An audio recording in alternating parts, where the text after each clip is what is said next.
Very excited po kami at masayang-masaya po kasi this is our first major concert together. And we're hoping na supportan po kami ng tao. Yes. How about si Laika? Anong masasabi mo na meron na kayong concert this December 6? Yeah. Okay. Ano yung masasabi ninyo na meron kayong upcoming concert? Ano yung feeling na this coming December 6 magkakaroon na kayo ng major concert sa BICC? Sana po pumunta po kayo sa December 6 po yan sa BICC. Tamper po kami. Meron po kami surpresa sa inyo po. Hindi na po. Special guest po sila po yun. Ito yung Yes. ating Clarice de Guzman with Edre and Proctor po. Ayan, okay. Patuloy mo. So, ayun. Ano yung pakiramdam mo ngayon na ito, magkakaroon na kayo ng concert, Darlene? Masaya ka ba? At ano yung dapat namin i-expect sa concert ninyo? Malaya po kami gagawin na surprise. Kaya po, maghanda na po kayo. Handa na po camera nyo. Lahat po, handa na po. Dahil po, ma-excite po kayo sa lahat ng gagawin namin. At abangan niyo po kami sa December 6 plenary hall. Hall? Hall ng BICC. How about JK? Yun po, marami po kami surprise po yung mga pasabog po. Ganun po eh. So, bumili na kayo ng tickets para makanood po kayo ng concert namin. On December 6 po yan, Sabado. For sure, walang trabaho na. Makakapanood po kayo. 8 p.m. po yung gabi na ko. So, opo. Rush hour po. Ayan, mag-MRT na lang po kayo. So, tapos kayo ng Star City kung gusto niyo po mag-Star City bago pumunta. Opo. Ayan, you can spend time. Nice suggestion. Magaling na suggestion yun. Pero actually balita ko, para kay Darren, for the first time daw, yung album mo ay magiging available doon sa BICC. Doon pa raw first na mabibili at makikita yung CD. So, can you give us a sneak peek? Ano ba yung nandun sa album na lalabas? Well, itong album po na ito, it's all original compositions po.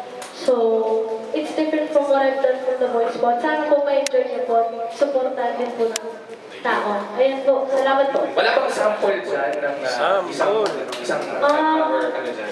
Surprise na lang sa siguro. It's something to look forward to. Opo, ayan. Something to look forward to. Okay, so syempre kids, ito naman usually napakahirap na makapasok sa industry at makagawa ng album. Pero kayo, meron na kayong Voice Kids the album. So, anong pakiramdam ng meron ng Voice Kids the album? So, simulan natin kay Laika.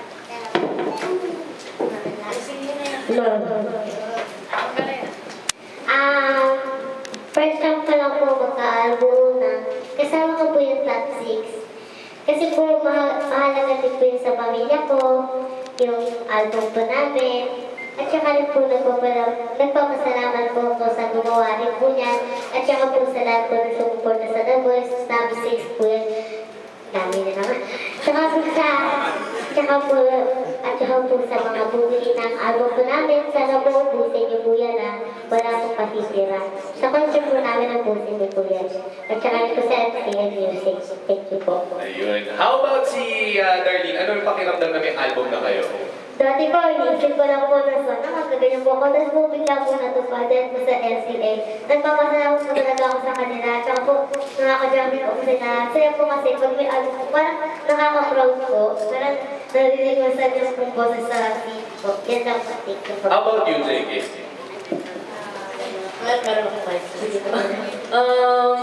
Yun po, talagang di unexpected po kasi di po namin in-expect na pagkatapos po ng Voice, meron po ganito. Kasi akala po namin, okay, ganun. Kasi ganun po daw.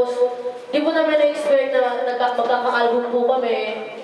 Parang halos lahat po ng hirap na ginawa po namin yung competition na bawi po sa album. Dahil po sa MCA Music. So thank you to MCA Music for the album.